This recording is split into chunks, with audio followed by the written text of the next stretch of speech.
اللہ نے 14 معصوموں میں کئی محمد بنائے،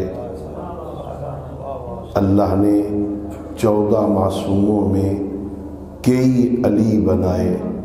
محمد بھی 4 ہیں، علی بھی 3 ہیں، حسن بھی 2 ہیں، لیکن 14 میں اللہ نے حسین 1 بنایا تھا۔ حسین ابن علی اپنی تخلیق میں بہت ساری خصوصیات رکھتا ہے۔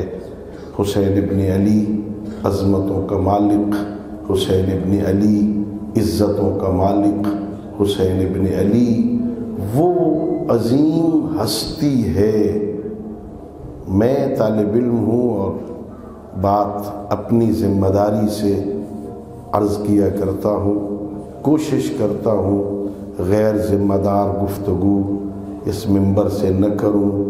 میں نے پڑھا تاریخ کو، میں نے پڑھا سیرت کو، مجھے کسی امام کی ولادت پر یہ منظر تاریخ میں نظر نہیں آیا جو اللہ نے حسین ابن علی کو عطا کیا۔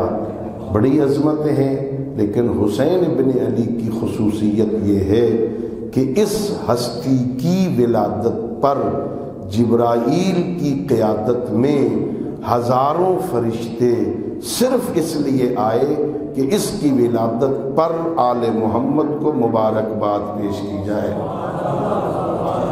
کسی اور امام کی ولادت پر تاریخ کے اوراق میں نہیں لکھا کہ آتے ہیں فرشتے آئیں مبارکباد دینے کے لیے، لیکن حضرت امام حسین علیہ السلام کے حالات زندگی میں ہر مورخ نے لکھا ہے، ہمارے مورخین نے، اور بعض نے تو لکھا 7 دن تک حضرت جبرائیل کی ڈیوٹی رہی، روز جاؤ، چونکہ بہت سارے فرشتوں نے جانا ہے نا، روز لے جاؤ، 70 ہزار فرشتوں کا گروہ لے جاؤ، حسین ابن علی دنیا میں آئے ہیں، جاؤ اس کی ولادت پر نبیوں کے سردار کو بھی مبارک دو، علی کو بھی مبارک دو۔